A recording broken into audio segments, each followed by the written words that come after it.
Jammu Kashmir assembly का आज तीसरा दिन और तीसरे दिन नेशनल कॉन्फ्रेंस ने अपने मैनिफेस्टो में किया गया पहला वादा पूरा कर दिया। 370 पर जम्मू कश्मीर के लोगों की निगाहें और दिल्ली में बैठी सरकार की भी निगाहें थीं कि क्या असेंबली के इस सेशन में 370 पर नेशनल कॉन्फ्रेंस कोई रेजोल्यूशन लेकर आएगी। आपको याद होगा असेंबली के पहले ही सेशन के पहले दिन में ईद पर ये रेजोल्यूशन लेकर आए थे कि 370 पर बात होनी चाहिए।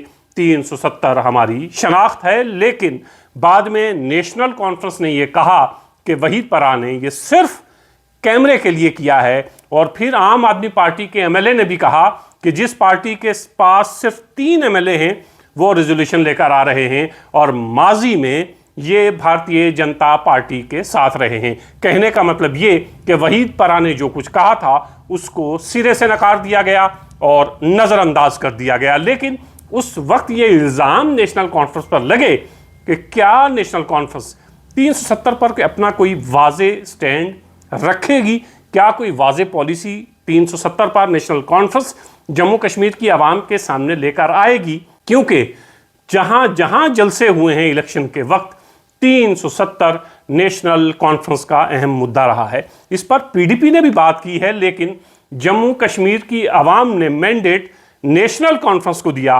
भरोसा नेशनल कॉन्फ्रेंस पर जताया। बात स्टेटहुड की भी है जो बहुत अहम बात है, लेकिन जम्मू कश्मीर की आवाम ये मानती है कि 370 के नारे के साथ अगर कोई सरकार बनती है तो फिर उस पर बात भी होनी चाहिए। स्टेटहुड तो ज़रूरी है, वो मिलनी ही चाहिए, लेकिन हमारी शनाख्त, हमारा तशख़्ख़ुस जो हमसे छीना गया है वो हमें वापस चाहिए। इंतज़ार सब लोगों को था और आज तीसरे दिन honourable deputy chief minister Surinder Choudhary ये रेजोल्यूशन लेकर आते हैं और सकीना इत्तू जो ऑनरेबल कैबिनेट मिनिस्टर हैं वो इसको सेकंड करती हैं और फिर देखते ही देखते ऑनरेबल स्पीकर इस रेजोल्यूशन को पास कर देते हैं और उसके बाद असेंबली में भारतीय जनता पार्टी के एमएलए हंगामा बर्पा करते हैं। क्योंकि दोनों तरफ, एक तरफ भारतीय जनता पार्टी 29 एमएलए के साथ असेंबली में है, दूसरी तरफ नेशनल कॉन्फ्रेंस की अपनी सरकार है और 370 के ऊपर पीडीपी भी नेशनल कॉन्फ्रेंस के साथ है, आज़ाद उम्मीदवार भी नेशनल कॉन्फ्रेंस के साथ हैं और सज्जाद गनी लोन भी नेशनल कॉन्फ्रेंस के साथ हैं। 370 के ऊपर जो हिमायत आज असेंबली में साफ तौर पर हमें दिखाई भी दी। आम आदमी पार्टी के एमएलए वहां खामोश रहे और फिर भारतीय जनता पार्टी की तरफ अगर हम आए, 29 एमएलए असेंबली में मौजूद हैं तो हंगामा तो होना ही था।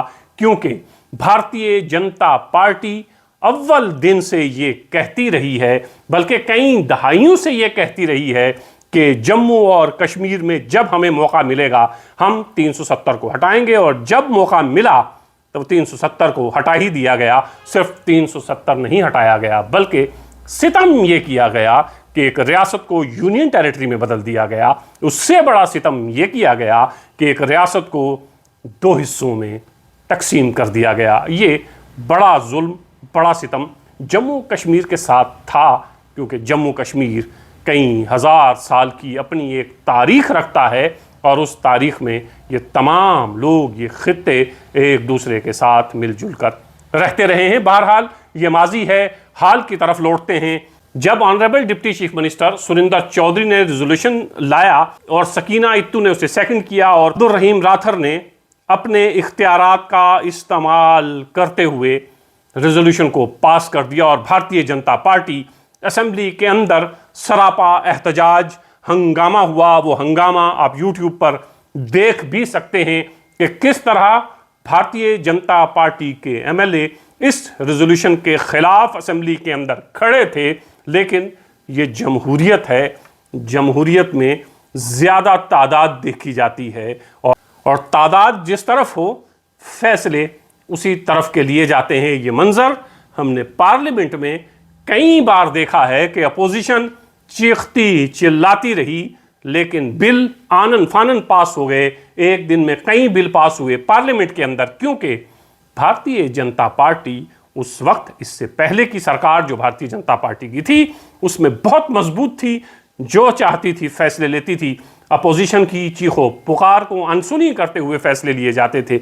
ऐसे ही आज असेंबली में देखा गया, भारतीय जनता पार्टी एक तरफ चिल्ला रही है, भारतीय जनता पार्टी पुरजोर मुखालिफत कर रही है, लेकिन वो रेजोल्यूशन जो नेशनल कॉन्फ्रेंस लेके आई और वो वादा जो नेशनल कॉन्फ्रेंस ने अपने मैनिफेस्टो में सबसे पहला वादा किया था उसे पूरा करना था, बिलाखिर नेशनल कॉन्फ्रेंस ने इस वादे को पूरा किया। हालांकि 370 के हवाले से यह रेजोल्यूशन लेकर आना नेशनल कॉन्फ्रेंस के लिए कोई आसान नहीं रहा होगा, क्योंकि इसके बाद अब देखना यह है कि भारतीय जनता पार्टी के साथ नेशनल कॉन्फ्रेंस के रिश्ते सेंटर में कैसे रहते हैं, क्योंकि हमें यह भी नज़र में रखना चाहिए जम्मू और कश्मीर रियासत नहीं है, यूनियन टेरिटरी है, और यूनियन टेरिटरी को चलाने का ज़्यादा इख्तियार ऑनरेबल लेफ्टिनेंट गवर्नर के पास है। चीफ मिनिस्टर के इख्तियारात थोड़े महदूद हो जाते हैं। कश्मीर के चीफ मिनिस्टर बनने के बाद उमर अब्दुल्ला दिल्ली जाते हैं और दिल्ली में नेशनल कॉन्फ्रेंस की आला क़यादत से मिलते हैं।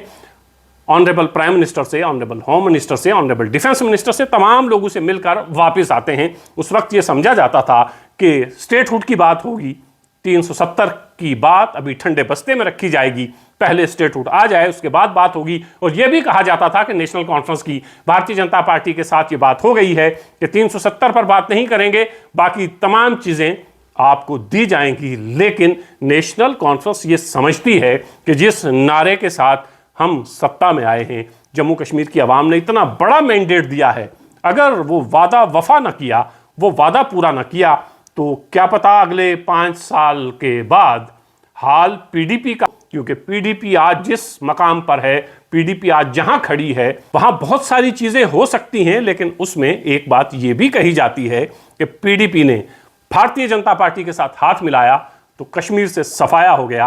नेशनल कॉन्फ्रेंस ये समझती है कि 370 के हवाले से अगर कोई कंप्रोमाइज किया गया तो फिर हाल कहीं पीडीपी जैसा ना हो। बहरहाल नेशनल कॉन्फ्रेंस ने अपना वो वादा पूरा कर दिया जो सबसे बड़ा वादा था और जिसके ऊपर अपोजिशन नेशनल कॉन्फ्रेंस को भी घेरती थी, जैसे वहीद परा ने देखा ही था आपने किस तरह घेरा था।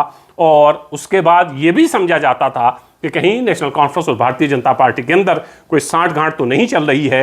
तो नेशनल कॉन्फ्रेंस ने अपना वादा पूरा किया, भारतीय जनता पार्टी उसकी पुरजोर मुखालिफत करती रही। रेजोल्यूशन ऑनरेबल स्पीकर ने पास कर दिया। देखते हैं आने वाले दिनों में क्या होता है, सरकार कैसे चलती है, दिल्ली के साथ रिश्ते कैसे रहते हैं, स्टेटहुड कब मिलता है, कैसे मिलता है, क्या इस रेजोल्यूशन के पास होने का असर स्टेटहुड पर पड़ेगा। आने वाले दिनों में कुछ चीज़ें वाज़ेह होंगी।